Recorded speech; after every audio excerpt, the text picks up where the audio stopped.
सहनाववतु सहनौ भुनक्तु सह वीर्यं करवावहै तेजस्विनावधीतमस्तु मा विद्विषावहै। ओम शांति शांति शांति। वक्रतुंड महाकाय सूर्यकोटि समप्रभ निर्विघ्नं कुरु मे देव सर्वकार्येषु सर्वदा। सरस्वती नमस्तुभ्यं वरदे कामरूपिणि विद्यारंभं करिष्यामि सिद्धिर्भवतु मे सदा। गुरुर्ब्रह्मा गुरुर्विष्णुः गुरुर्देवो महेश्वरः गुरुरेव परं ब्रह्म तस्मै श्री गुरवे नमः। सदाशिवसमारम्भां शङ्कराचार्यमध्यमाम् अस्मदाचार्यपर्यन्तां वन्दे गुरुपरम्परां। श्रुतिस्मृतिपुराणानाम् आलयं करुणालयं नमामि भगवत्पाद शङ्करं लोकशङ्करं। समस्तजनकल्याणी निरतं करुणामयं नमामि चिन्मयं देवं सद्गुरुं ब्रह्मविद्वरं सद्गुरुं ब्रह्मविद्वरम्। ॐ पार्थाय प्रतिबोधितां भगवता नारायणेन स्वयं व्यासेन ग्रथितां पुराणमुनिना मध्ये महाभारतम् अद्वैतामृतवर्षिणी भगवती अष्टादशाध्यायिनी अम्ब त्वामनुसन्दधामि भगवद्गीते भवद्वेषिणी। नमोऽस्तुते व्यासविशालबुद्धे फुल्लारविन्दायतपत्रनेत्र येन त्वया भारततैलपूर्णः प्रज्वालितो ज्ञानमयप्रदीपः प्रपन्नपारिजाताय स्तोत्रवेत्रैकपाणये ज्ञानमुद्राय कृष्णाय गीतामृतदुहे नमः। सर्वोपनिषदो गावः दोग्धा गोपालनन्दनः पार्थो वत्स सुधीर्भोक्ता दुग्धं गीतामृतं महत्। वसुदेवसुतं देवं कंसचाणूरमर्दनं देवकी परमानन्दं कृष्णं वन्दे जगद्गुरुं कृष्णं वन्दे जगद्गुरुम्। आज हम लोग का 23rd श्लोक है ना?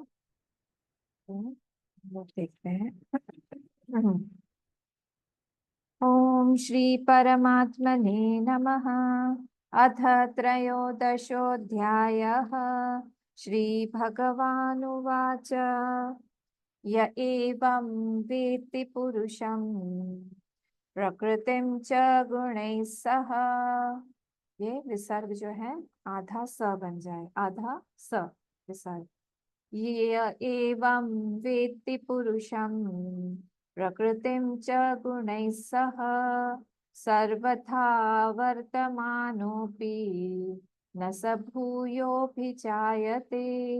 य एवं वेत्ति पुरुषं प्रकृतिं च गुणैः सह सर्वथा वर्तमानोऽपि न स भूयोऽभिजायते। कौन बोलेगा? मैं बोलूं अम्मा? हाँ बोलिए। य य एवं वेत्ति पुरुषं प्रकृतिं च गुणैः सह सर्वथा वर्तमानोऽपि न स भूयोऽभिजायते।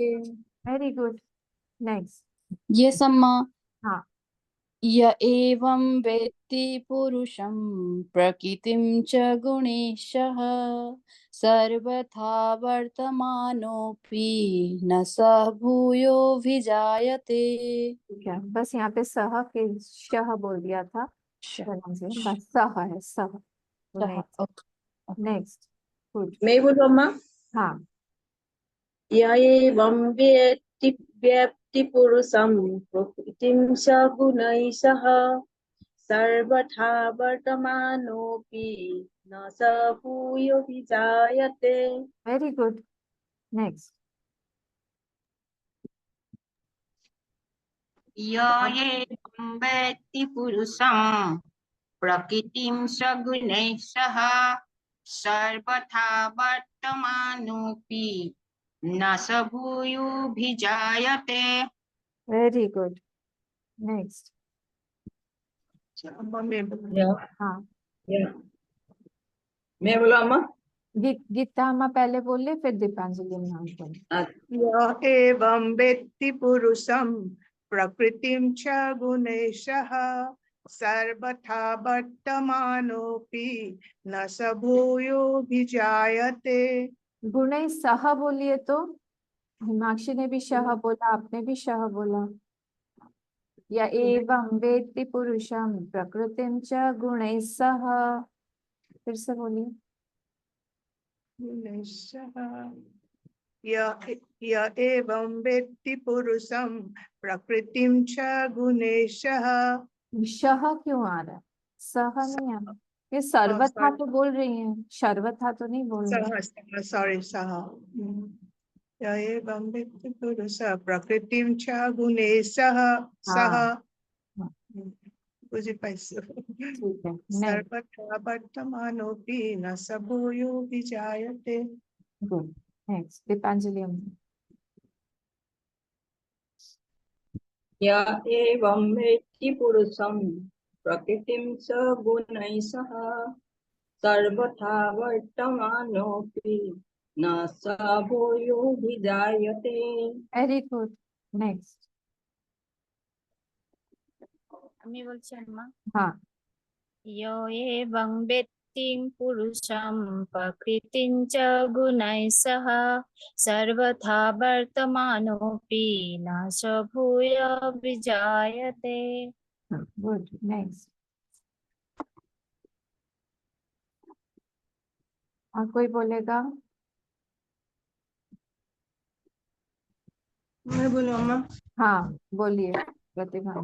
एवं वेत्ति पुरुषं प्रकृति य खा गया। य य एवं एवं वेत्ति वेत्ति पुरुषम, प्रकृति प्रकृति नहीं, रुकिए रुकिए रुकिए। य एवं वेत्ति पुरुषम, पुरुषम पे रुकिए। हाँ, एवं वेत्ति नहीं, य एवं वेत्ति पुरुषं प्रकृतिं सगुणैशः सर्वथा वर्तमानोऽपि न स भूयोऽभिजायते। ठीक है। नेक्स्ट,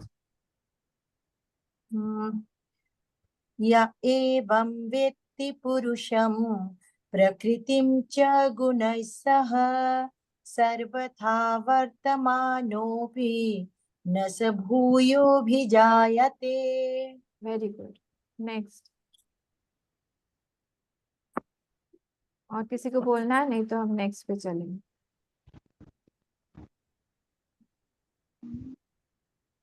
हम नेक्स्ट वाले पे चलते हैं। ये हमारा 24th श्लोक। नारायण जी, बोलना है कि आपको? हाँ, ऐसे ट्राई कर सकते हो एक दफे। हाँ ठीक है, बोलिए।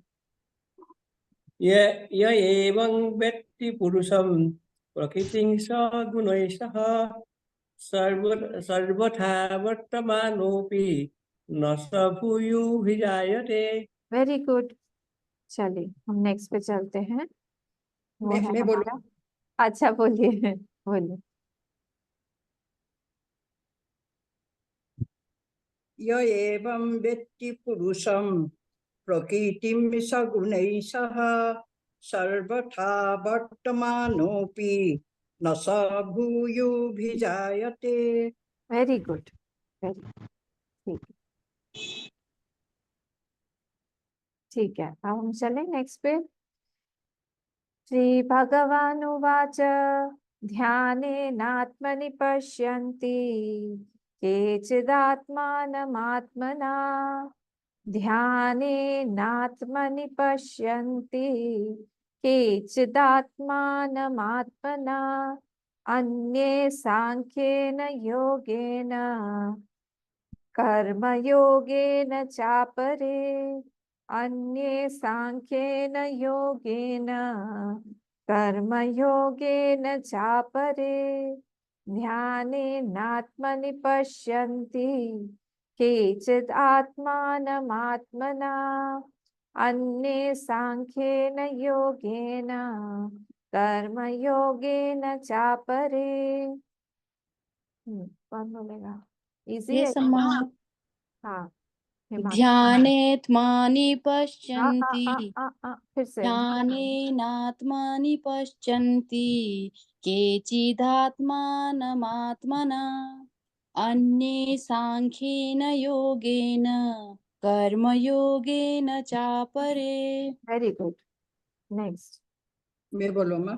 हाँ ध्यानेन आत्मनि पश्यन्ति केचिदात्मानम् आत्मना अन्य सांख्येन अन्य योगेन कर्मयोगेन चापरे। एक बार फिर से बोलिए तो। কি কৈছে? আকৌ এবাৰ ক'ব কৈছে। ध्यानेन आत्मनि पश्यन्ति। नहीं, ऊपर वाला लाइन पढ़िए आप। हमा ध्यानेनात्मनि, ध्यानेन आत्मनि को अलग अलग मत करिए। नारायण जी आप समझा दीजिए उनको। ध्यानेनात्मनि पश्यन्ति, बाकी ठीक है। একেলগে ধ্যানেনাত্মনি। ध्यानेन आत्मनि पश्यन्ति। हाँ ध्यानेन आत्मनि पश्यन्ति। नात्मनि। हाँ? नात्मनि। आत्मनि। अच्छा, ध्यानेन आत्मनि पश्यन्ति। नो, हाँ ठीक ठीक। फिर ध्यानेन ध्यानेन आत्मनि पश्यन्ति केचिदात्मानम् आत्मना अन्य सांख्येन योगेन कर्मयोगेन चापरे। वेरी गुड, वेरी ध्यानेनात्मनि पश्यन्ति केचिदात्मानमात्मना अन्ये सांख्येन योगेन कर्मयोगेन चापरे। Very good. मैं बोलूं? ध्यानेनात्मनि पश्यन्ति केचिदात्मानमात्मना अन्ये सांख्येन योगेन कर्मयोगेन चापरे। वेरी गुड, मैं नेक्स्ट। बोलूं अम्मा? हाँ ध्यानेनात्मनि पश्यन्ति केचिदात्मानमात्मना अन्ये सांख्येन योगेन कर्मयोगेन चापरे। Very good, next. बोलो माँ। हाँ ध्यानेनात्मानि पश्यन्ति फिर से। ध्यानेनात्मानि पश्यन्ति मानी नहीं है ना, मनी है। फिर से। ध्यानेनात्मानि हाँ पश्यन्ति नहीं, फिर से। ध्यानेनात्मानि पश्यन्ति नहीं, तुम्हारा वो मनी हो रहा है। ध्यानेनात्मनि पश्यन्ति, ध्यानेनात्मनि, मनी है वो। ठीक, ध्यानेनात्मानि पश्यन्ति नहीं हो रहा है। ध्यानेनात्मनि, ध्याने नात्मनि, नात्मनि बोलो, मनी बोलो, मनी, मनी पैसा वाला मनी। ध्यानेनात्मानि पश्यन्ति केचिदात्मानमात्मना हाँ अन्ये सांख्येन योगेन कर्मयोगेन चापरे। ठीक है, इसको नात्मनि को ही बस प्रैक्टिस करना, बाकी परफेक्ट है। Okay next. मैं बोलो अम्मा। हाँ, ध्यानेनात्मनि पश्यन्ति केचिदात्मानमात्मना अन्ये सांख्येन योगेन कर्मयोगेन चापरे। Good, next. Amma mau polisi. ध्यानेनात्मनि पश्यन्ति केचिदात्मानमात्मना फिर से। अन्ये ध्यानेनात्मनि पश्यन्ति केचिदात्मानमात्मना अन्ये सांख्येन योगेन कर्मयोगेन चापरे। Good, next. আমি বলছি আম্মা। मैं बोला अम्मा? ध्यानेनात्मनि पश्यन्ति केचिदात्मानमात्मना अन्ये सांख्येन योगेन कर्मयोगेन च परे। Very good. हाँ दीपांजलि। ध्यानेनात्मनि पश्यन्ति केचिदात्मानमात्मना अन्ये सांख्येन योगेन कर्मयोगेन चापरे। Very good, next. कोई बोलेगा? नहीं तो हम चलते हैं। मैं बोलो अम्मा। हाँ बोलिए। ज्ञानेनात्मनि पश्यन्ति केचिदात्मानमात्मना अन्य सांख्येन योगेन कर्मयोगेन च परे। प्रतिभा माँ, आप ये वाला वर्ड सिर्फ बोलिए तो, लास्ट वाला, ये फर्स्ट लाइन का हाँ, लास्ट वर्ड, केचिदात्मानमात्मना। आत्मना। केचिदात्मानमात्मना। हाँ ठीक है, इसको प्रैक्टिस करिएगा। ओके, और कोई बोलना चाहेगा? नहीं तो हम एक्सप्लेनेशन पे चलते हैं।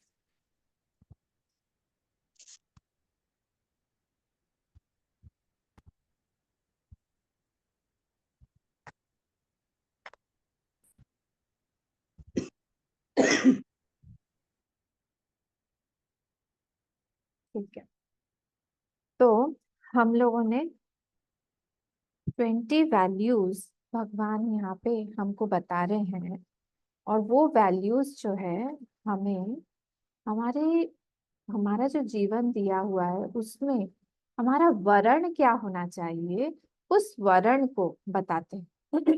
हमारे जीवन में लक्ष्य, वर्ण मतलब लक्ष्य, हमारा गोल क्या होना चाहिए, और बहुत सारे गोल ना होके हमारा एक ऐसा गोल होना चाहिए जो कि मुख्य गोल है, और बाकी के जितना भी हम सारे गोल्स हमने लक्ष्य जीवन में रखे हुए हैं वो सारे उसके पूरक होने चाहिए। उस गोल को पूरा करने के लिए ही बाकी के सारे छोटे छोटे छोटे छोटे हमारे लक्ष्य होने चाहिए। और इस बात का हमें ध्यान देना चाहिए कि जब हम लोग कर्म कर रहे हैं तब एकदम से एक गोल तो हुआ एकदम परमार्थ का, जिसको हम बोलते हैं विद्या का, जिसको हम बोलते हैं विद्या बोल रहे परम विद्या का, जिसको हम लोग बोलेंगे आत्मा का, परमात्मा का, ये सारा गोल। और एक हुआ एकदम सांसारिक, जहाँ पे मुझे बहुत नाम चाहिए, बहुत फेम चाहिए, बहुत पैसा चाहिए। ये दोनों एक साथ नहीं जा सकते। अगर हमारा वर्ण दो जगह पे है कि हमको इधर भी पाँव रख के चलना है, हमको इधर भी पाँव रख के चलना है, तो फिर वो पॉसिबल नहीं होता है। Either of the two we have to leave. हमको एक पैर कहीं ना कहीं से उठाना पड़ेगा, ज्यादा लंबा हम नहीं चल सकते हैं। ये हम लोग बोले कि संसार भी साथ साथ चलता रहे और हमारा अध्यात्म भी साथ साथ चलता रहे। मैं आपको क्या बताऊं, पुण्य भी दो तरह के होते हैं, ये मैंने कई बार पहले भी बताया हुआ है। एक पुण्य होता है जो बहुत प्रॉस्पेरिटी देता है, प्रॉस्पेरिटी, श्री, लक्ष्मी, ऐश्वर्य, नाम। आप जहां पे भी जाएंगे आपके पीछे पीछे पीछे पीछे कैमरा वाले सब लोग घूमेंगे, सब आएंगे, आपका फोटो लेने आएंगे, आपका नाम रहेगा न्यूज़पेपर में। ये पुण्य है एक तरह का। पर एक हमारा भी पुण्य है कि आज हमारे हाथ में गीता है। जिनके पास में प्रॉस्पेरिटी का, नाम का, फेम का बहुत पुण्य रहता है, उनको जरूरी नहीं है कि हमारी तरह सत्संग मिलता हो। तो जो हम चाह के हम कर्म करेंगे, बहुत इंपॉर्टेंट बात है ये, जो हम चाह के कर्म करेंगे, as will be my intention, जो हमारा इंटेंशन होगा उसी तरह से हमारा पुण्य जनरेट होगा। हम पीछे रखा हुआ है बैग में, हमारे पास, सबके पास में, हम खाली कंधे से नहीं बैठे हुए, हम सबके शोल्डर्स के ऊपर एक बैग टंगा हुआ है जो दिखता नहीं है, पर वो बैग है। और उस बैग में ही हम अपना पाप और पुण्य भरते रहते हैं। हम जो है ऑर्डर देते रहते हैं, हम देते हैं ना, अमेजोन पे ऑर्डर देंगे, स्विगी पे ऑर्डर देंगे, हम कहीं कहीं से कुछ मंगवाते हैं, कुछ कर रहे हैं, तो वो ऑर्डर प्लेस किया हुआ है कहाँ पे? भगवान के का एक अमेजोन चलता है वहां से ऑर्डर आएगा। जब परिपक्व हो जाएगा, जब समय पूर्ण हो जाएगा, तब वहां से आएगा और हमारे सामने रखा रहेगा। हम खोलेंगे उसको, हम देखेंगे अच्छा है या बुरा है, तब की तब बात देखी जाएगी। उस समय हमको क्या लगता है, पर ये ऑर्डर किसने किया हुआ है? ये ऑर्डर हम ही ने किया हुआ है, हम ही ने बोला हुआ है कि हमको चाहिए। और जब हम कर्म कर रहे होते हैं, देखिए हम बड़ा बड़ा कर्म कर रहे हैं, हम बहुत बड़ा यज्ञ कर रहे हैं, हम गए केदारनाथ, हम गए अमरनाथ, हम गए बद्रीनाथ, हम गए पुरी सपोज, या रामेश्वर हम गए, पर मन में क्या चल रहा है? हमारा शत्रु जो है वो विजयी ना हो, हमारा जो एक केस चल रहा है जिसमें क्या बोलते हैं, कोर्ट में, वो जो केस है वो हमारे लिए ही हो, उसके लिए ना हो, हमको सब कुछ मिले, तो वैसा मिलेगा। फिर वहां पे हम एक्सपेक्ट नहीं कर सकते कि भगवान हमसे बहुत खुश होके, जैसे भगवान जो है मीराबाई के लिए आए थे, या यशोदा के पीछे पीछे दौड़ते थे, या नंद बाबा के कंधे पर चढ़ जाके बैठ जाते थे, या दशरथ जी सुबह शाम जिनको देखते रहते थे, वो वाला पुण्य मिलेगा, वो अलग पुण्य है। तो हम कर्म करते करते हम क्या ऑर्डर प्लेस कर रहे हैं, हमारा इंटेंशन क्या है, हम क्या चाह रहे हैं, उस हिसाब से हम ही हमारा कर्म बना रहे हैं, कर्म फल बना रहे हैं।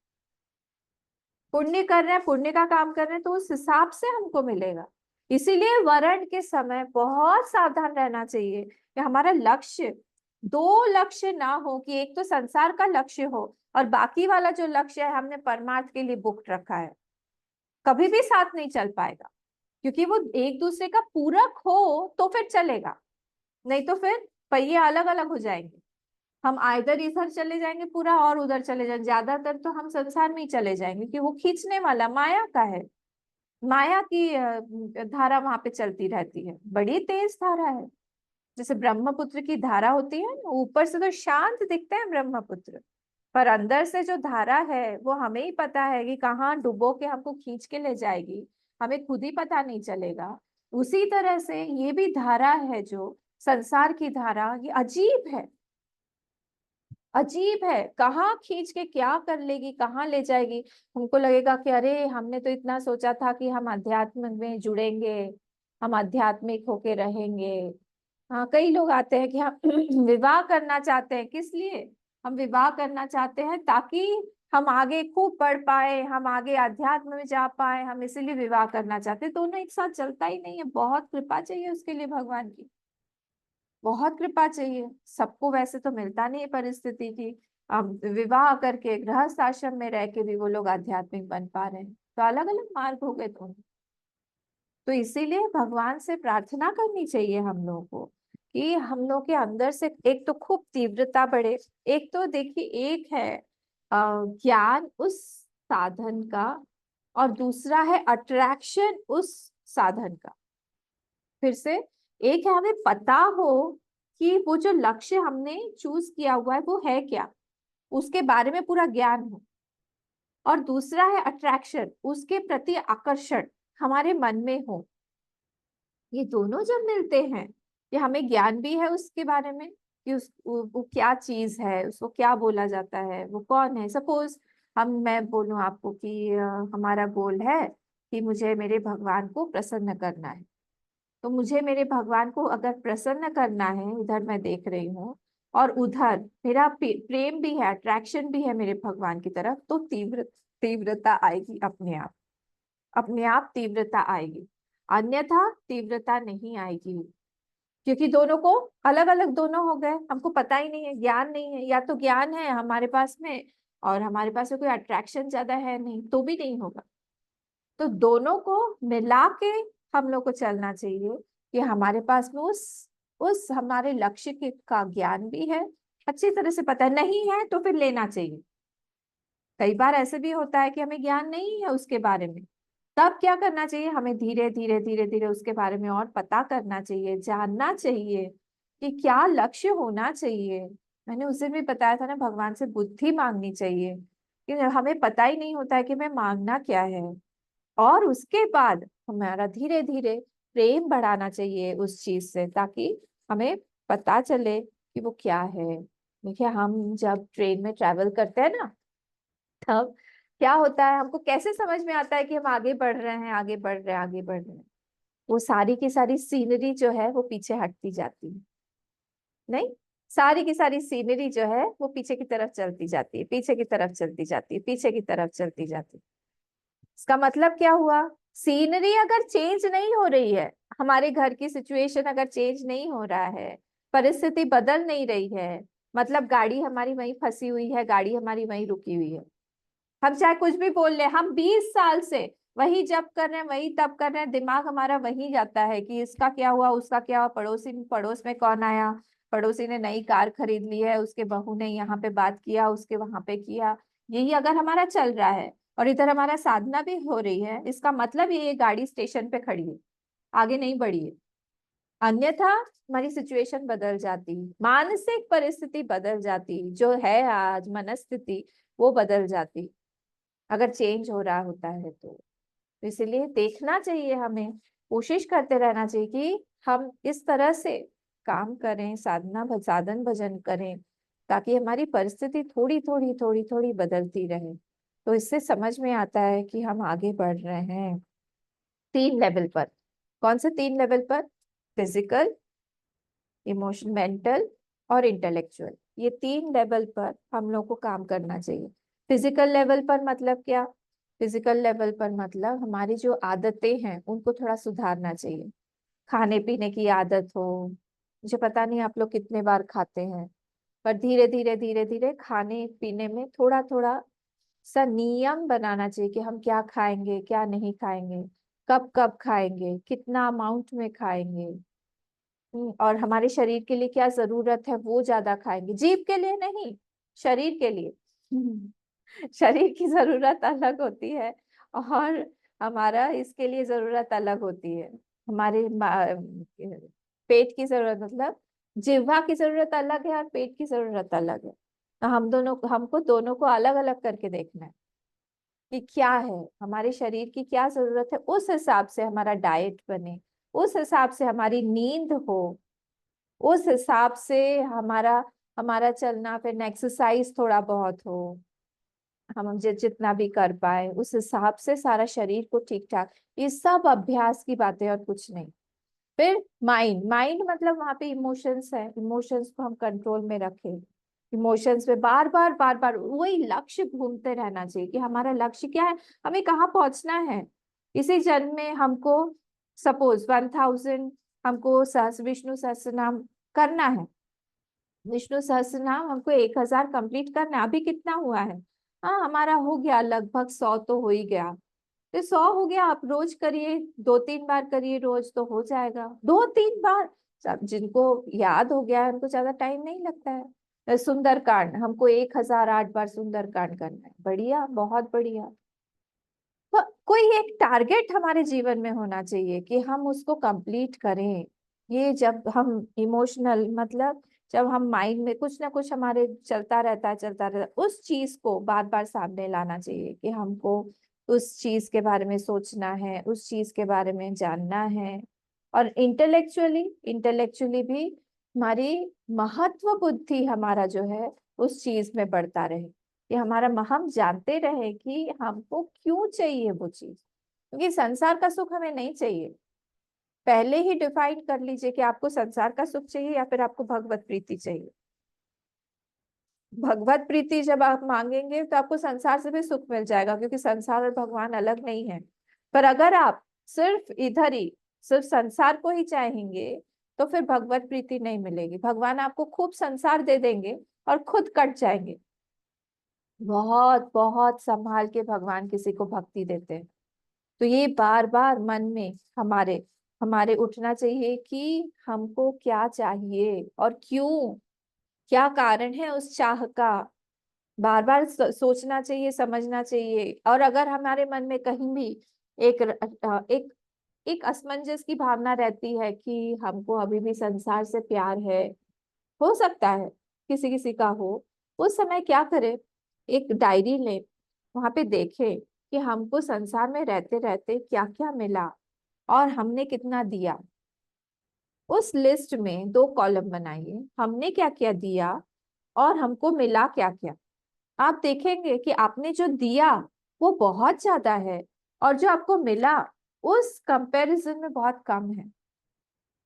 जब ये बार बार मन में आएगा कि हमने दिया तो बहुत पर हमको मिला उस हिसाब से नहीं, तब अपने आप, क्योंकि वो बुद्धि है, अगर वो माइंड होता तो अलग होता, क्योंकि वो बुद्धि है, बुद्धि का काम ही है कि वो कॉज हंट करता है, वो कारण तक पहुंच के रहता है बुद्धि, मन नहीं।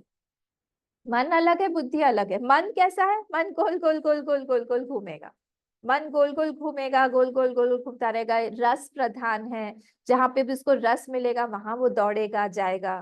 पर बुद्धि क्या है, बुद्धि अन्वेषिका है, कॉज हंटर है, कॉज तक पहुंच के ही रहेगी बुद्धि। और जब तक इसको सोर्स मिल नहीं जाता है तब तक ये सीधा चलती है बुद्धि, सीधी सीधी जाएगी और डायरेक्टली कॉज को पकड़ेगी। जब तक ये कॉज को नहीं पकड़ लेता है तब तक वो चलता रहेगा चलता रहेगा चलता रहेगा। तो इसीलिए बुद्धि के साथ में जब भी हम काम करेंगे, बुद्धि आपको बोल देगी कि यहाँ पे ये आपने खूब दिया है पर आपको मिला नहीं कुछ ज्यादा। तो इसे भगवान ने ऐसे ही थोड़ी बोल दिया है कि दुखालयम, भगवान ने ऐसे ही नहीं बोल दिया अशाश्वतम। ऐसे तो ये सारे शब्द भगवान ने यहाँ पे प्रयोग नहीं किए हैं, बहुत सोच समझ के किया है, क्योंकि उनकी ही सृष्टि है, उन्होंने ही निर्माण किया है उसका, तो उनको पता है कि ऐसी सृष्टि कैसी है। और यहाँ पे अगर हम बहुत आशा के साथ में जाते हैं, इस आशा के साथ में कि हमको यहाँ पे सब कुछ अच्छा ही अच्छा मिलेगा, तो फिर और ज्यादा दुखी हो। और ये सारे क्वालिटीज जब हम लोग धीरे धीरे करके हम प्राप्त करने लगते हैं, तब क्या होगा, हमारे मन में भी ज्ञान की पिपासा जागृत होगी कि हमको भी वो ज्ञान चाहिए। भगवान देखिए, बहुत प्रार्थना करनी चाहिए, प्रार्थना में बहुत बल है। मुचुकुंद स्तुति जो आती है ना भागवत में वहां पे भगवान मुचुकुंद जी से बोलते, मुचुकुंद पता है ना कौन थे, वो काल्यवन के साथ, काल्यवन को जिसने बस में किया तो भगवान तो दौड़ रहे थे, तब उनका रणछोड़दास नाम पड़ गया। एक दिन नारद जी ने क्या किया, द्वारका के बाहर में, द्वारका नहीं थी तब, ये इधर थे लोग मथुरा में, तो मथुरा में आके उन्होंने देखा कि इधर से जरासंध जो है अपनी सेना लेके बाहर डटे हुए हैं आक्रमण करने के लिए, और ऑलरेडी उन्होंने बहुत बार कर लिया था, 18-19 बार, फिर से खड़े हो गए सारे के सारे। भगवान हर बार उनको छोड़ देते थे, इस बार भी फिर आ गए। और उधर से नारद जी ने क्या किया, ये जो काल्यवन है ये वहां से आ रहा था कहीं से, वेस्ट से, तो वहां से उसको बोल दिया, अरब या कहीं से आ रहा था, उसको बोल दिया कि जाओ तुम अटैक करो, वहां पे है श्री कृष्ण। और उनका पूरा का पूरा वर्णन बता दिया कि भगवान ऐसे दिखते हैं, पीताम्बर पहनते हैं और घुंघराले घुंघराले बाल हैं और बहुत सुंदर हैं दिखने में, बहुत कोमल से हैं, सब बता दिया उनको डिस्क्रिप्शन। अब ये भी आ गया धावा बोलने के लिए। अब भगवान को समझ में नहीं आए कि मैं करूं तो क्या करूं, दाऊ को बुलाया, हमने दाऊ तो विकट परिस्थिति बन गई है, करे क्या हम, इधर से ही जरासंध है, इधर से काल्यवन है और फालतू में हमारी सेना मारी जाएगी, तो मैं नहीं चाहता हूँ सेना मरे। तो भगवान ने कहा कि तुम एक काम करो दाऊ, आप जो है इनको संभालिए अंदर और मैं अकेले बाहर जाता हूँ। दाऊ को कोई प्रॉब्लम नहीं, दाऊ ने कहा वेरी गुड कन्हैया, आप संभालोगे, उनको पता है कन्हैया कौन है। उन्होंने कहा कि ठीक है, तो कन्हैया जो है बिना अस्त्र शस्त्र के, बिना अस्त्र शस्त्र के वो उन्होंने दरवाजा खुलवाया और वो बाहर आ गए शत्रुओं के बीच में। जिस तरफ ये काल्यवन खड़ा था वहां पे आ गए, और काल्यवन ने देखा कि कोई पीला वस्त्रधारी बाहर निकला है, और कोई रथ भी नहीं है, उसके साथ कोई सेना है क्या? बोले नहीं, सेना भी नहीं, अकेले अकेले, और वो भी नंगे पांव, ये क्या कर रहे हैं? और भगवान जो है उनके सामने आए, और सामने आते ही करके इधर से दौड़ने लगे। ये क्या है पागलपन? मैं तुमसे लड़ने के लिए आया हूँ। बोले चलो लड़ते हैं, चलो चलो चलो लड़ते हैं। लड़ने के लिए भागने लगे, और ये पीछे पीछे पीछे पीछे। लेकिन तुम भाग कहाँ रहे हो? उसी समय इनका नाम भगोड़ा, रणछोड़ ये सब पड़ गया। नहीं, कहाँ भागते, खूब गालियां दिए। भगवान ने कहा कि देखो ब्रह्मा जी, विष्णु सहस्त्र नाम में चेक करो ये सारे नाम है कि नहीं, उसमें ऐड करवा देना, ये हमारे नए नाम है भक्तों के। तो ये सारे नाम उसने रखे, और भगवान भागते गए भागते गए, भागते भागते भागते भागते भगवान ने देखा कि अब ये काल यवन को मारने का समय हो गया है, मुहूर्त आ गया है। और ये उससे भी ज्यादा एक मुचुकुंद भक्त जो है वो सो रहा था, वो उसको भी दर्शन देने का समय आ गया। ये भगवान के साथ में तो ऐसा नहीं है ना कि किसी को वो ज्यादा किसी को वो कम करेंगे। हाँ, भक्तों के लिए वो पार्शियल जरूर हो जाते हैं। तो भगवान ने पहले तो सोचा कि मुचुकुंद को दर्शन दे, तो मुचुकुंद के पास में तो आप प्रॉब्लम क्या, मुचुकुंद के सामने वो जाएंगे? वो सो रहा है कितने जन्मों से, वो राजा थे, और वो राजा युद्ध करते करते करते करते बहुत दिन हो गए, और वो देवताओं को मदद कर रहे थे, मदद करते करते फिर जीत गए, देवताओं को जिता दिया।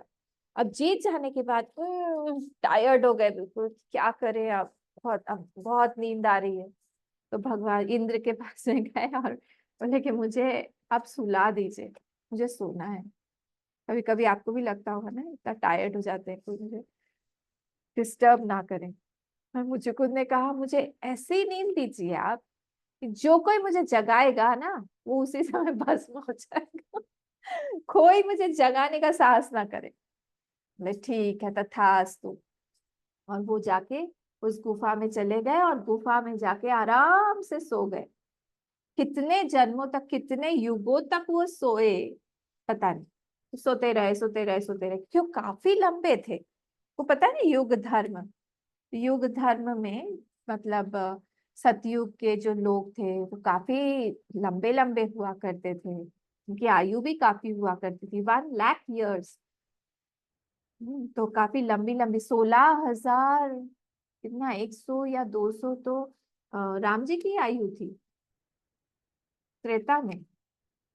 थोड़े समय के लिए नहीं जीते थे वो लोग, उस समय बहुत लंबी लंबी आयु होती थी। हमारा अभी बाल विहार का जो कैंप होने वाला है ना, 6 तारीख से, 6 जुलाई से 10 जुलाई, उसमें हमने चतुर्युग यही रखा है, थीम इसका यही है, आप लोग आइएगा। तो ऐसा होके अब मैं क्या बता रही थी उसके बारे में। अब ये काफी लंबा चौड़ा था। कौन? मुचुकुंद सो रहा है, सोते सोते। अब भगवान तो है, भगवान ने कहा कि अब इसको तो उठाना है, उठाने का समय हो गया है, मैं जाऊंगा तो भस्म हो जाऊंगा। इसीलिए क्या करो कि यवन, काल यवन आ ही रहा है, बस उसको बोलूंगा। तो उन्होंने अपना जो दुपट्टा था, अपना अंग वस्त्र था, वो निकाल के वो मुचुकुंद के ऊपर डाल दिया, और साइड में खड़े हो गए छुप के। केव था वो पूरा, अंदर गुफा थी, अंधेरा था। अब ये आए ढूंढते ढूंढते अंदर, देखा कि अच्छा मुझे यहाँ पे अंदर बुला के खुद सो गया, और उसको जोर जोर से लात मारने लगे, लात मारने लगे। कालिया जोर जोर से लात मार मार के उसको उठाया, और जैसे ही उठाया ने खोला, देखा, दृष्टि पड़ी उस पे, अरे ये तो कोई और ही है। और दृष्टि पड़ते ही वो वहीं का वहीं भस्म हो गया। और भस्म होने के बाद में देख रहे थे मुझे कुंतर की ये इतनी इतना उजाला कहाँ से आ रहा है। भगवान ने अपना स्वरूप उसको फिर दिखा, क्योंकि अंधेरा था ना पूरा। तो भगवान तो स्वयं प्रकाश है, उनका नाम ही है स्वयं प्रकाश, उनको बाहर के प्रकाश की तो जरूरत नहीं है। हजारों सूर्य, हजारों चंद्र तारे, सब तो उन्हीं के लाइट में जलते हैं सब, उनको किस प्रकाश की जरूरत है। उन्होंने अपना उस स्वयं प्रकाश वाला वो रूप दिखाया उनको, और ये नतमस्तक होके वहां पे उन्होंने स्तुति की। उस स्तुति के बारे में मैं बता रही थी आपको। उस स्तुति में भगवान ने उससे कहा कि मुझको, तुमने मुझसे बहुत प्रार्थना की हुई है कि मुझे ज्ञान चाहिए, मुझे मोक्ष चाहिए, इसीलिए आज मैंने तुमको दर्शन दिया है। उसी का फल है कि मैं आज तुम्हारे सामने खड़ा हुआ हूँ। तो इसीलिए प्रार्थना को कभी हल्का मत समझिएगा। प्रार्थना में बहुत बहुत बल है। प्रार्थना एक बहुत बड़ा कर्म है। उसी से ही बहुत हमारे फल कटते हैं, मतलब कर्म फल, खराब फल, पाप, और बहुत पुण्य होता है। तो ये हमारा यहाँ पे था। आप जो है हम लोग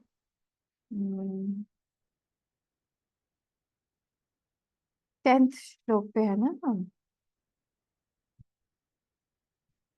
हमने पढ़ा नहीं है शायद, पढ़ लिया, पढ़ा शायद। हम पढ़ते हैं 7th से लेके 10th श्लोक तक, 13 चैप्टर। श्री भगवानुवाच अमानित्वं मदम्भित्वम् अहिंसा क्षान्तिरार्जवम् आचार्योपासनं शौचं स्थैर्यम् आत्मविनिग्रहः इन्द्रियार्थेषु वैराग्यम् अनहंकार एव च जन्म मृत्यु जरा व्याधि दुख दोषानुदर्शनम् आसक्तिरनभिष्वङ्गः पुत्रदारगृहादिषु नित्यं च समचित्तत्वम् इष्टानिष्टोपपत्तिषु मयि चानन्ययोगेन भक्तिरव्यभिचारिणी विविक्तदेशसेवित्वम् अरतिर्जन संसदि। यहाँ पे जो 10th श्लोक है उसमें भक्ति के बारे में दिया है कि मेरी अनन्य भक्ति। भगवान ने गीता और भागवत में भक्ति जहां जहां पे भी वर्ड यूज किया ना, उसके साथ में अनन्य जोड़ दिया है। अनन्य मतलब क्या? न अन्य अन्य अस्ति यस्मिन् चित्ते, तो जिसके चित्त में कोई दूसरा ठहरा हुआ नहीं है, उसको सारी चीजें अगर किसी से चाहिए तो वो सिर्फ भगवान ही है। तो सिर्फ भगवान से ही मांगता है, भगवान के ही आश्रित है।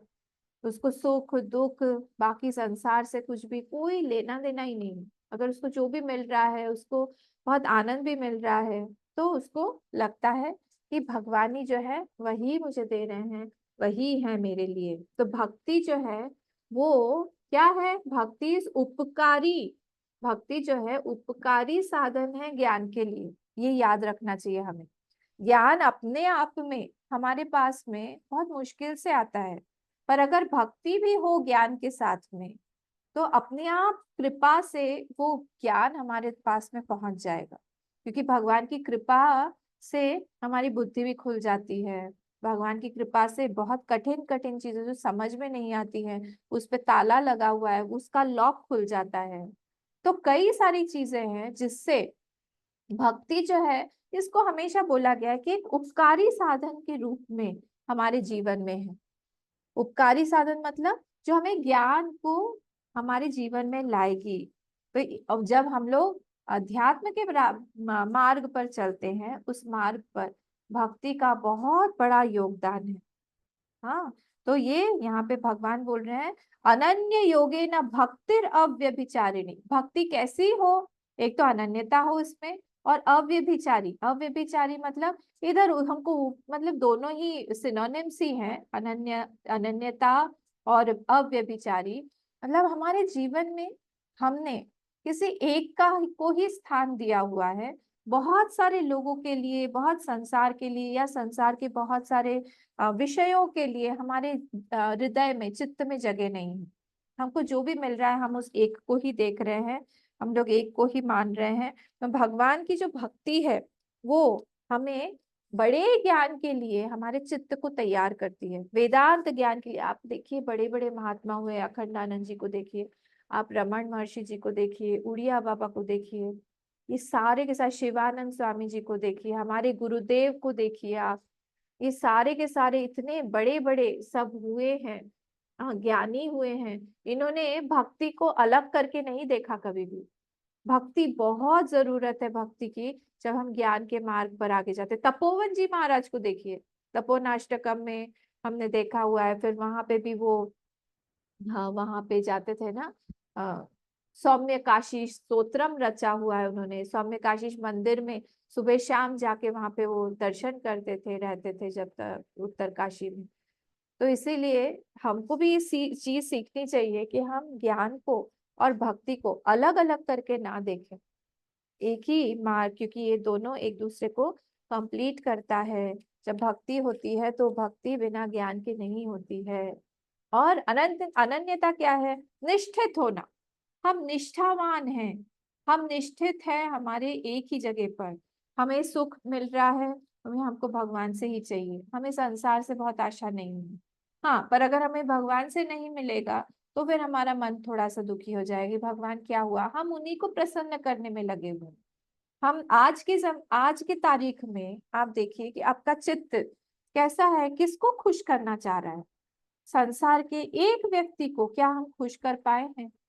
और जिसको हम ज्यादा प्रसन्न करना चाहेंगे वही हमसे हमेशा दुखी रहेगा। नहीं होता? मेरे साथ तो हमेशा यही होता है, जिसको भी खुश करने जाएंगे वही दुखी हो जाएगा। इसलिए संसार के किसी भी व्यक्ति को खुश ना करके जब हम भगवान को प्रसन्न करने जाएंगे, अगर वो प्रसन्न है, हर व्यक्ति खुश हो जाएगा बिना कुछ किए ही, क्योंकि हर एक के हृदय में अंतर्यामी रूप से वही भगवान विराजित है। तो जब हम भगवान को प्रसन्न करने जाएंगे, भगवान बोलेंगे अच्छा तुम हम ही को देख रहे हो।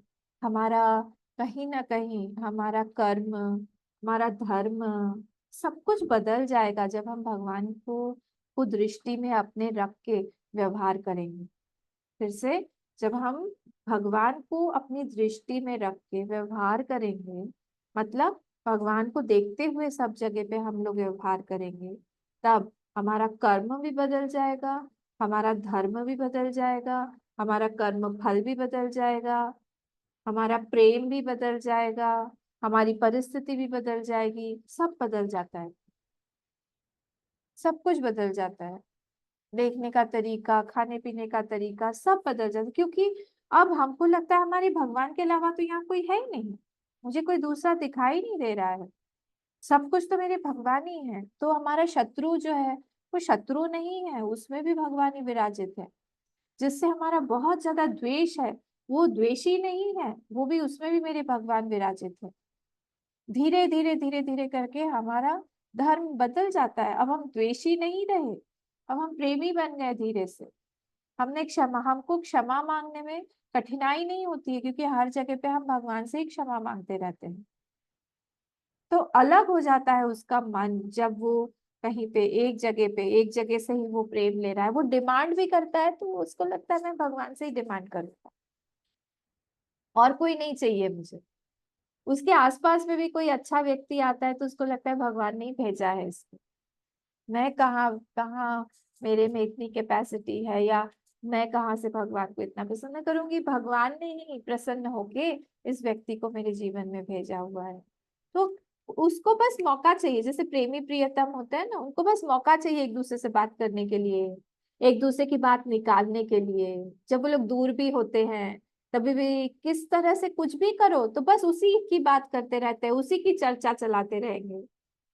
नहीं होता है ऐसे, बार बार हर बात पे ही बोलते रहेंगे, हाँ वो होता तो ऐसा होता, वो होती तो ऐसी होती, वो अब इस समय में ऐसा करती, अभी खाने में ये बनाती, ये सारी चीजें सोचते रहते हैं।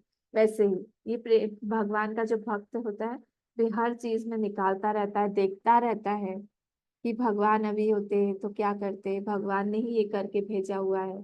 अगर ये परिस्थिति मेरे जीवन में आई है, भगवान से बिना कंसल्ट किए तो एक पत्ता नहीं हिलता है, मैंने इसे सुना है। तो फिर मेरे जीवन में अगर परिस्थिति आई है, बिना भगवान की इच्छा के कैसे आ सकती है? तो इसका मतलब है उनकी इच्छा से आई है। अगर उनकी इच्छा से आई है तो प्रभु ये मुझे प्रसाद रूप से मुझे मुझे एक्सेप्ट मैं करता हूँ, इसको मैं इसको लेता हूँ। आसान नहीं होता है, देखिए वीर बनना पड़ता है। वीर बनना पड़ता है, हमको खूब वीरता चाहिए प्रेम के लिए। कोई ऐसे ही कोई प्रेमी नहीं बन सकता है, प्रेम वीर बोलते हैं ना, वैसे प्रेम वीर बनना पड़ता है। बहुत बहुत आत्मशक्ति चाहिए प्रेम करने के लिए, क्योंकि प्रेम अलग है और राग अलग है, इसको मैंने कई बार बोला हुआ है। तो रागी व्यक्ति तो आपको घर घर में मिलेगा, पर प्रेमी करोड़ों में एक मिलेगा, करोड़ों में एक। प्रेमी नहीं मिलते हैं, दिखाई नहीं देते हैं। हाँ, जैसे जाएंगे आप तो हर हर जगह पे कंकड़ पत्थर मिल जाएंगे, पर हीरा तो बहुत छुपा हुआ ही रहता है ना। वैसे ही एक प्रेमी जो है, उसको बहुत बहुत ढूंढने के बाद कोई एक प्रेमी मिलता है।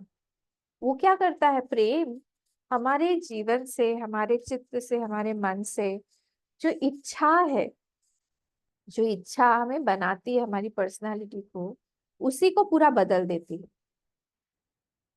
उसको पूरा बदल दिया। क्यों बदल दिया का मतलब क्या हुआ?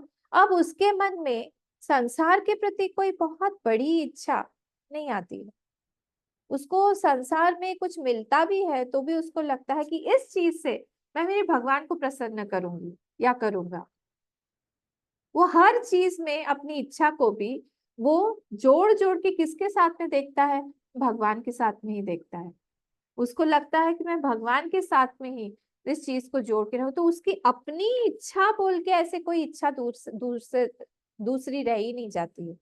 सारी की सारी इच्छाएं वो भगवान के साथ में ही मिला देता है। और एक और बात ये है कि उसकी ट्यूनिंग अब इतनी जमी हुई है भगवान के साथ कि वो हर चीज में वो जानता रहता है कि इसमें मेरी भगवान की क्या इच्छा थी, इच्छा है भी कि नहीं, उनको अच्छा लगेगा अगर हम ये कर रहे हैं तो, या उनको पसंद नहीं आएगा, या मैंने ये ऐसा सोचा। देखिए बोलने की तो बात ही नहीं है, सोचने की बात है। सोचा मैंने ऐसा, ये उनको कैसा लग रहा होगा कि मैंने ऐसा सोच लिया। अगर मन में कहीं पे भी ऐसा लगता है कि उनको पसंद नहीं आ रहा है, तो फिर वो भक्त छोड़ देता है उस थॉट को। कहीं ना कहीं बहुत ज्यादा सेंसिटिव बन जाता है मन, बहुत बहुत बहुत संवेदनशील बन जाता है मन। कैसे? इस अनन्य प्रेम से, इस अव्यभिचारी प्रेम से। अव्यभिचारिणी है ना, मई चानन्य योगेन भक्तिर अव्यभिचारिणी, ने पढ़ा था ना इसको। मेरा आपसे अनन्य योग के द्वारा कैसी भक्ति मिले? अव्यभिचारिणी, अव्यभिचारी भक्ति मिले। हाँ, तो वो अव्यभिचारी भक्ति मतलब क्या है कि हमको और कोई नहीं चाहिए। हमने वरण किसका किया हुआ है? हमने वरण भगवान आप ही का किया हुआ है, और हमको और कुछ चाहिए ही नहीं। ठीक है, तो ये है। फिर नेक्स्ट वाली लाइन पे आते हैं, उसमें बहुत कुछ है। नेक्स्ट वाली लाइन पे आते हैं, विविक्त देश सेवित्व अरतिर जन संसदि। विविक्त देश सेवित्व मतलब उसको सॉलिट्यूड अच्छा लगने लगता है। विविक्त देश मतलब पृथक देश, जहाँ पे वो अलग क्वाइट, वो एकदम शांत रह सकता है। He can have a quite mind, आराम से बैठेगा वो। बहुत ज्यादा विचलित कर देने वाले वहां पे उसके विचार नहीं आते हैं। शांत परिस्थिति है, शांत माहौल है, वो जाके चुपचाप बैठेगा वहां पे और भगवान के बारे में सोचेगा। भगवान के बारे में सोचता रहेगा, भगवान के बारे में ध्यान करेगा, मनन करेगा।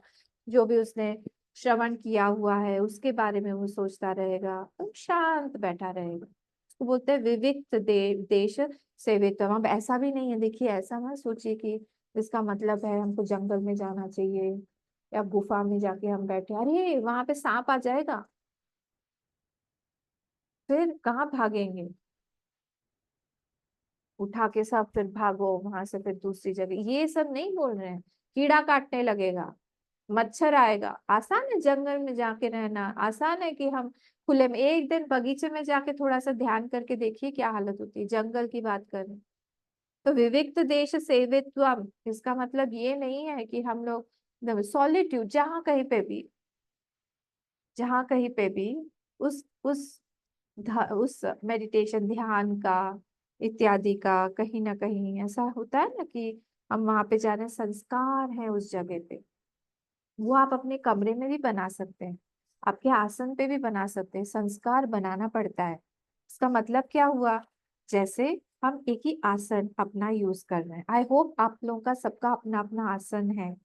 आसन जैसे हम अपना टॉवेल अलग रखते हैं, जैसे हम अपना कोम्ब अलग रखते हैं, जैसे हम अपना टूथब्रश अलग रखते हैं, वैसे ही हमारा आसन भी अलग होना चाहिए, हमारा जप माला भी अलग होनी चाहिए। आई होप ये सारी बातें तो हमको क्लियर हैं, बचपन से ही बताई जाती है। तो जब हम हमारे आसन पे बैठ रहे हैं, हमारा मन बहुत बहुत बहुत चंचल है, बहुत भाग रहा है इधर उधर, पर उस आसन पर बैठते ही अगर हमने अच्छे से मेडिटेशन किया हुआ है या मन को शांत किया, तो बैठते ही हमारा मन शांत हो जाना चाहिए। इसका मतलब क्या हुआ, इसका मतलब ये हुआ कि हमने उसमें संस्कार बनाए हुए हैं, संस्कार डाले हैं। संस्कार बनाना पड़ता है, डाल जैसे हम बच्चे को बनाते हैं, बच्चे में संस्कार डालते हैं, वैसे ही हम अपनी जगह को, अपने कमरे को, आसन को हमको बनाना पड़ेगा। किसी किसी व्यक्ति के पास जाके ही आपको लगेगा कि हम यहाँ पे बैठे, इसके साथ बात करें।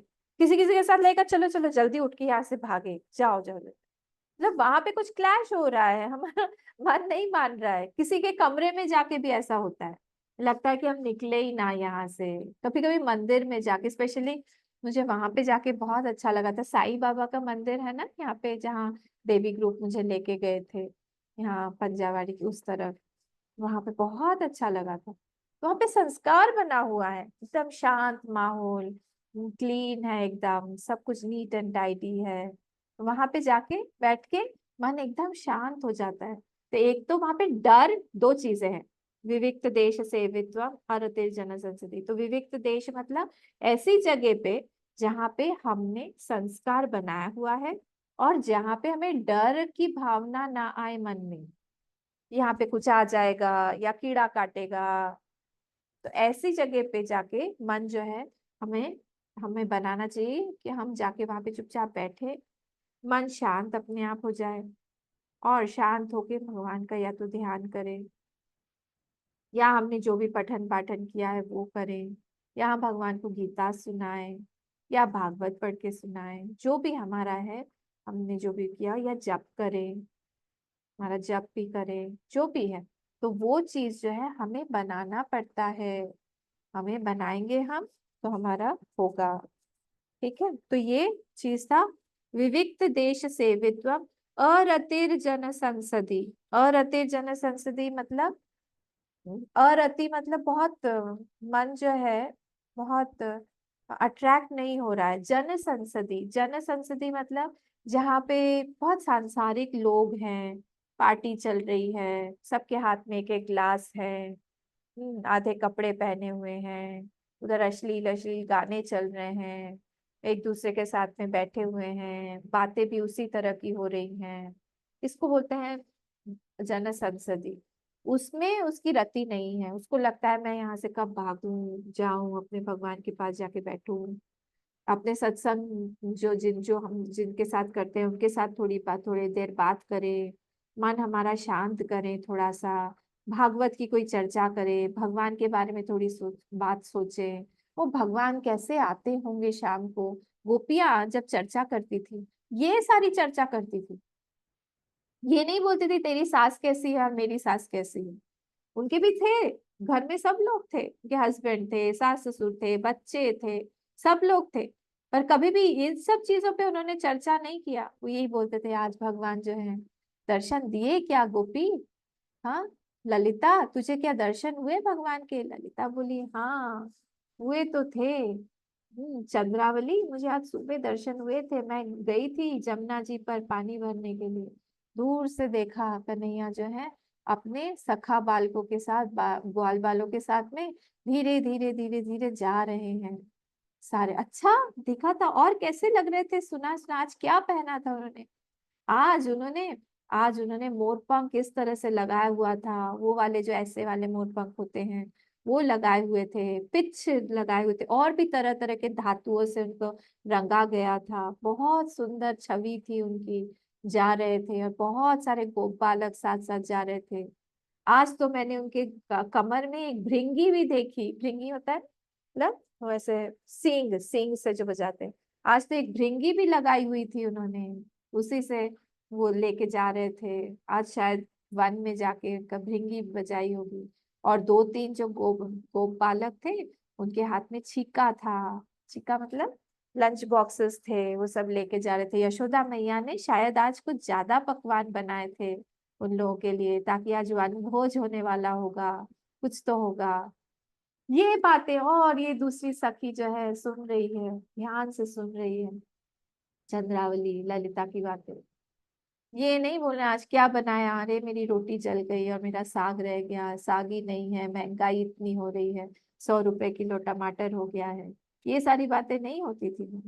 तो हमको देखना पड़ेगा हम अपना मन किस तरह से घुमा फिरा के प्रेमी की तरह। इसीलिए पहले देखिए उन्होंने भक्ति दिया, फिर बोला विविक्त देश सेवित। और अपने आप जो भक्त है उसको अच्छा ही नहीं लगेगा, उसको लगेगा कि मैं जितने जल्दी हो सके अपना शांत वातावरण में जाऊं और मेरे भगवान के साथ में रहूं। उसको चाहिए ही नहीं, उसको अरतिर जन संसदी चाहिए, उसको जन संसदी रति नहीं चाहिए कि उसी में बार बार रमण करता रहो। आज पार्टी तो हो गई, अब कब पार्टी में जाना है, अब वहां पे कब बुलाया है, वहां से वहां जाना है, उनको घर भी बुलाना पड़े। अच्छा खुद सिर्फ हम जा नहीं सकते, उनको बुलाना भी पड़ता है घर में, है ना। ये तो नियम है। सोसाइटी का ये सब तो नियम है। हम नहीं जा जाके बार बार सबके यहाँ खा खा के आएंगे, ये थोड़ी अच्छा लगेगा। फिर बुलाओ, बुलाने के लिए फिर 7 दिन पहले से तैयारी करो। कहाँ भजन हो पाएगा, कहाँ सत्संग हो पाएगा, कहाँ हम भगवान के बारे में चर्चा कर पाएंगे। अरे अगर समय है भगवान के साथ बिताओ ना। भगवान को बोला आज हम आपके ऊपर कविता लिखेंगे, सुंदर से 4 लाइन कविता लिखो भगवान के ऊपर, जिस जिस भी भाषा में आती है उस भाषा में लिख के भगवान को सुनाओ, उसी भाषा में गा के सुनाओ भगवान को। थोड़ा थोड़ा कभी कभी अकेले में हमको नाच भी लेना चाहिए, एक हाथ ऐसे रख के एक हाथ ऐसे रख के ऐसे थोड़ा थोड़ा नाचना चाहिए भगवान के सामने। संसार के सामने तो खूब नाचे, खूब नाचते हैं। हस्बैंड वाइफ के सामने, वाइफ हस्बैंड के सामने, बच्चों के सामने, माता पिता के सामने बच्चे, तो पूरा का पूरा नाटक चल रहा है। भगवान के सामने नाचने में हमको शर्म आती है और हमका हमारे पास समय नहीं रहता है। को लगता है कि हम कैसे नाचे, शर्म लगेगी। सजते हैं हम संसार के लिए, क्यों नहीं सज सकते हम भगवान के लिए। आज हम फुल पूरा मेकअप करेंगे, हम पूरा सजेंगे। किसके लिए? हम कमरे से बाहर नहीं आएंगे, हम सिर्फ भगवान को दिखा के फिर से पोंछ पाछ के सब खोल के हम बाहर आएंगे, ताकि किसी को पता भी नहीं चले। ये चीजें हमको डेवलप करनी पड़ती है। और ये सत्संग से ये तब होगा जब अरतेर जन संसदी, हमको जाना ही नहीं है लोगों के बीच में, हमको पसंद ही नहीं है वो सारी बातें, तब तो हम उठा पाएंगे ना अपने मन को। तो कैसे उठाएंगे? बार बार हम मन को उठाते हैं सत्संग में, अच्छी अच्छी बातें सुनते हैं, गीता जो है भगवान की हमारे मन को उठा देती है। फिर संसार में जाके फिर वही रोटी कपड़ा मकान, भाव कितना है, उसने क्या बोला, आज हमारा शरीर ये है वो है, उधर जाना है इधर जाना है, ये पार्टी वो पार्टी, यही सारी बातें फिर नीचे आ गया माइंड। इसलिए ये सारी बातें जो है, ज्ञान जो भगवान बोल रहे हैं, इससे क्या है, अभी तक जो श्लोक है ना, ये वाला 10th वाले, इसमें 18 क्वालिटीज हो गई है कंप्लीट। तो यहाँ तक भगवान जो है 18 क्वालिटी से हमारे मन को ऊपर उठा के बोलना चाह रहे हैं कि हमारा खूब खूब खूब ज्ञान की तरफ लालसा बढ़े, भगवान की तरफ लालसा बढ़े, संसार से हमारा मन कट जाए। बहुत जरूरी है ये बातें हमारे लिए एज अ सीकर, एक जो डिवोटी है, एक जो भक्त है, एक जो साधक है, उसके लिए बहुत बहुत आवश्यक है ये सारी चीज। ठीक है, आज हमारा समय हो गया है, कल इसको हम लोग 11वें श्लोक से देखेंगे। ओम पूर्णमदः पूर्णमिदं पूर्णात् पूर्णमुदच्यते पूर्णस्य पूर्णमादाय पूर्णमेवावशिष्यते। ओम शांति शांति शांति। हरि ओम। श्री गुरुभ्यो नमः। हरि ओम।